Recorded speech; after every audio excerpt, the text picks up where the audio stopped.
Assalamualaikum and good morning everyone. Thank you for attending today's Student Innovation Unit meeting. I appreciate everyone for being punctual for this discussion. Before we begin, I would like each committee member to briefly introduce themselves and state their role for today's meeting. I am Fatin Shafiqah binti Muhammad Mustamin and I am the chairperson for this meeting. Good morning. My name is Nur Isa binti Muhammad Yusof. I am the secretary and I will document the key discussion points, the objection raised, if any, and the final decisions made during this meeting. Thanks everyone. My name is Muhammad Abdul Rashid bin Azizi, the treasurer. I am to ensure that any solution we propose is financially feasible and resource efficient. Good morning, team. I am Nur Akila Batusha binti Muhammad Hafiz, your academic leader for today's meeting. My role is to provide academic insight and ensure that our discussion remain grounded in evidence-based reasoning. Hello everyone, my name is Fatin Zulaikha binti Abdul Aziz and I am the External Relations Leader. I am responsible for managing communication and collaboration with external partners to support our team objective and ensure strong professional relationships.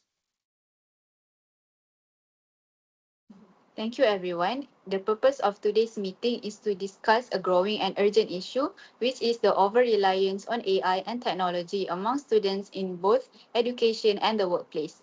Remember, we are not to reject AI, but to discuss how dependency on it may affect academic performance, workplace readiness, and institutional reputation.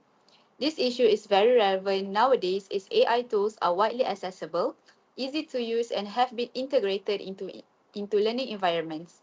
AI offers efficiency, but it may create long-term consequences if excessively used. To further elaborate on the academic impact of this issue, I invite our academic leader to share her insights. Thank you, Chairperson. Many students today rely heavily on AI tool to complete assignments, summarize material, and solve problem-solving tasks.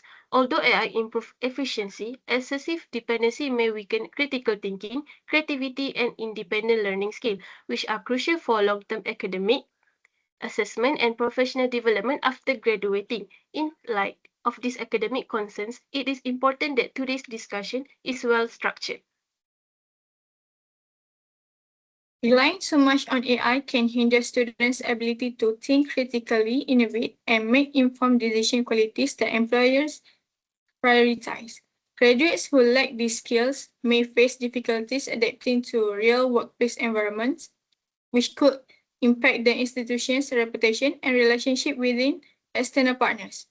I will now hand the floor to the secretary to outline the meeting objectives and agenda. Okay, based on this context, the objectives of today's meeting are as follows. First, to understand how over-reliance on AI affect learning quality, feasibility, and institutional reputation. Second, to conduct problem and solution mapping by examining the issue from multiple perspectives. Third is to evaluate the strength and limitation of each proposed solution. And finally, to select the most feasible and effective solution and assign a clear action plan by the end of this meeting. Thank you all. With the objective clearly outlined, let us proceed with the first objective, which is the effects of AI over-reliance on learning quality, feasibility, and institutional reputation from different perspectives.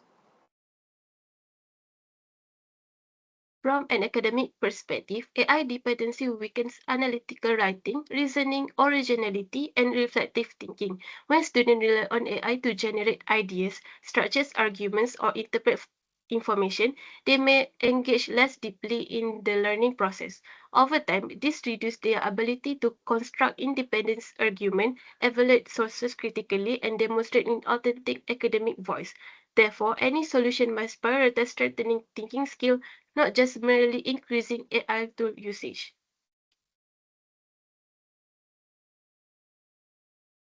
Thank you, academic leader, for highlighting the long-term academic implications of AI over-reliance, particularly its impact on students' critical thinking, originality, and ability to engage deeply with the learning process. This clearly presents a significant academic challenge that requires a critical solution. With that in mind, I would like to invite the Treasurer to share their perspective. Thank you, Jefferson. From a financial and operational standpoint, large-scale curriculum reform requires a heavy budget allocation, has a slow return on investment. Institutions that rely too heavily on digital system face risks during technical failures. Thus, we need a solution that maximizes impact while remaining cost-effective and scalable using our current resources. Thank you for outlining the financial and operational concerns. The need to avoid solutions that require heavy investment, slow returns, or excessive dependence on AI highlights the importance of approach that both practical and sustainable within our existing resources. To continue our discussion, let us now hear the external relation leader's perspective on this issue. From an external perspective, employers are increasingly concerned that graduates depend too much on AI tools without fully understanding fundamental concepts or developing essential problem solving and critical thinking skills. Therefore, institutions that actively promote responsible and balanced AI use are more likely to produce competent graduates. This approach helps build stronger industry trust and enhance the institution's professional reputation. In addition, from an administrative perspective, over-reliance on AI also affects documentation quality and assessment credibility. When students rely excessively on AI-generated work, it becomes difficult to accurately evaluate their true understanding and individual contribution. This may lead to inconsistency in grading standards and affect the institution's academic credibility. Therefore, any proposed solution should ensure that student accountability and learning authenticity are clearly documented and verifiable.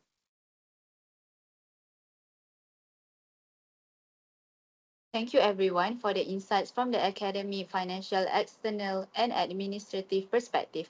Based on our discussion, it is clear that the over-reliance of AI affects all of the aspects discussed. It weakens student critical thinking, poses financial and operational challenges, raises concerns among employers regarding graduate competency, and complicates assessment credibility and documentation. Therefore, our main discussion will now focus on human-centered empowerment program for technology or HCEPT as our potential primary solution. We will evaluate this program based on feasibility, impact, and practicality. From an academic perspective, HCEPT solution focuses on teaching students how to think with AI, not thinking for AI. This approach promotes students to reflect on AI-generated response, justify their academic decision, and evaluate the output accuracy and relevance of AI-generated content. As a result, it maintains human judgment while positioning AI to function as a supportive learning tool rather than replacing intellectual effort. Financially, the CEPT is a prudent choice. It leverages existing human capital like workshop and mentoring rather than requiring us to purchase expensive new software or infrastructure. This keeps our operational overhead new low and financially realistic, especially compared to full curriculum restructuring or new system development. From an industry standpoint, employers increasingly seek graduates who are able to clearly explain their decision-making process, justify their choices, and demonstrate a solid understanding rather than merely generating correct answers with the help of technology. In this context, HCEPT aligns well with employability goals by fostering critical thinking, ethical judgment, and effective communication skills. Moreover, this solution encourages meaningful industry collaboration as employers are more confident in engaging with institutions that produce graduates who meet real workplace expectations. All right. From a documentation perspective, HCEPT's effectiveness can be measured through participation records, reflective submissions, and skill-based assessment. Participation records track student engagement, while reflective submissions reveal their thinking processes and ethical judgment when using AI. And skill-based assessment evaluate whether students are developing critical thinkings rather than simply producing correct answers. Together, these methods ensure transparency, accountability, and provide clear documentation for academic review and program evaluation. Okay, based on this discussion, HCEPT has a balance in terms of academic, financial, and external expectations. Let us now compare it with other possible solutions. It is important to clearly outline all the possible solutions that have been proposed for addressing this AI issue. These possible solutions include: first, digital detox program, which involve a scheduled technology-free time period to reduce students' dependence on AI and digital tools. Second, comprehensive curriculum reform, which focuses on restructuring courses to emphasize critical thinking and independence. Third, strict AI usage ban, which involve prohibiting the use of AI tools in academic work. With all these solutions in mind, we will now proceed to compare and critically evaluate each option with HCEPT in terms of feasibility, impact, and long-term practicality. Each of you may give your stance. Digital detox program may sound appealing, but they are logistical nightmare because they are difficult to enforce, monitor, and sustain.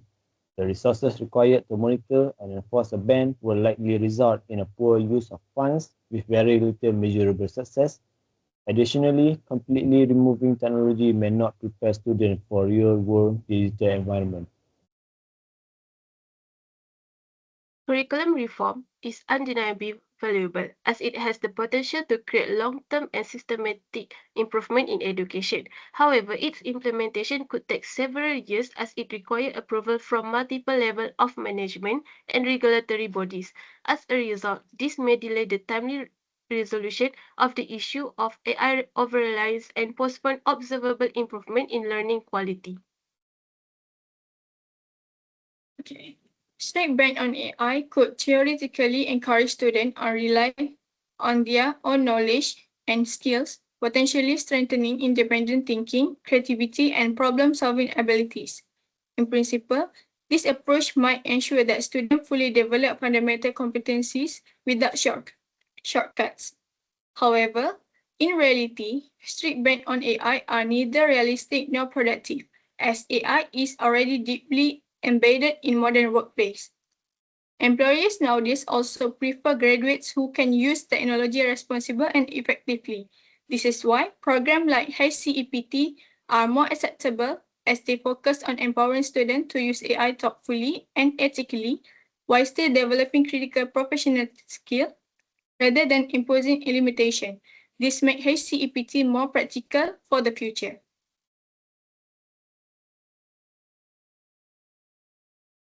Next, from a governance and record-keeping perspective, strict AI bans or digital detox programs may be difficult to justify and document consistently. Policies that focus on restriction often result in enforcement challenges and inconsistent compliance, which can complicate reporting and evaluation. In contrast, empowerment-based approaches such as CEPT provide clear frameworks, measurable outcomes, and structured documentation, making them easier to manage and review over time. Thank you, everyone. Let us now respond to one another's points and compare these solutions more critically. I would like to add that compared to the digital detox program and large-scale curriculum reform, the CEPT is far more cost-efficient. It can be implemented using existing institutional resources, such as workshop and training sessions, without requiring major infrastructure change. This makes CEPT a more financially stable option with quicker return on investment. I agree. While curriculum reform remains important in the long run, HCEPT offers an immediate and flexible solution. It can be integrated into existing courses and assessment, allowing students to develop critical thinking, reflection, and ethical AI use without waiting for formal policy changes. This approach not only develops academic skills but also prepares students for responsible AI use in a professional environment. In this sense, HCEPT addresses that the over-reliance on AI problems more promptly and pragmatically than curriculum reform alone, providing a balanced approach that combines immediate intervention with long-term education goals. Other than that, HCEPT significantly boosts the institutional credibility of the eyes of the industry by demonstrating a proactive and forward-looking approach to AI education. By teaching students to use AI responsibly and make thoughtful decisions, the program ensures graduates are immediately valuable in real workplace settings. This encourages companies to actively engage with the institution through collaboration such as industry project, mentorship program, and guest lectures for opportunities that are unlikely under strict ban or outdated teaching approaches. Okay, given these points, is there any strong objection to select HCEPT as our primary solution? From a financial and operational standpoint, I see no objection. The CEPT offers the best balance between cost, visibility, and measurable impact. From an academic perspective, I support HCEPT. It strengthens learning quality while allowing room for future curriculum reform, making it both effective, scalable, and adaptable. From an industrial standpoint, I also support HCEPT because it is clearly the most future-ready option. It's aligned with the workplace expectation and encourage meaningful external collaboration.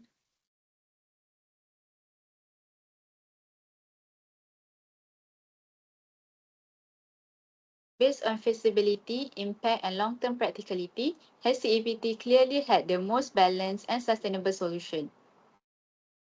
If there are no objections from everyone, we may conclude that there is an agreement for us to adopt the Human-Centered Empowerment Program, or HCEPT, as our primary solution. Therefore, the decision is officially recorded as follows. The Human Centered Empowerment Program, HCEPT, has been unanimously selected as our primary solution due to its academic effectiveness, financial feasibility, industry alignment, and strong documentation framework. I will be responsible for developing the academic framework, define clear and measurable learning outcomes, and design reflective assessment guidelines that align with HCEPT's objective. I will be responsible for identifying, approaching, and establishing strategic collaboration with relevant industry partners to support the implementation of HCEPT. I will prepare a comprehensive budget breakdown. This will specifically cover the cost for workshop logistics and any necessary training materials to ensure we stay within our financial limit. All preliminary tasks are to be completed within 2 weeks. Noted, Chairperson. Therefore, all assigned tasks and deadlines have been recorded and must be completed within the stated 2-week period. Okay, thank you everyone for your constructive participation and valuable insights. We have successfully achieved our meeting objectives and established a clear action plan. The meeting is now adjourned.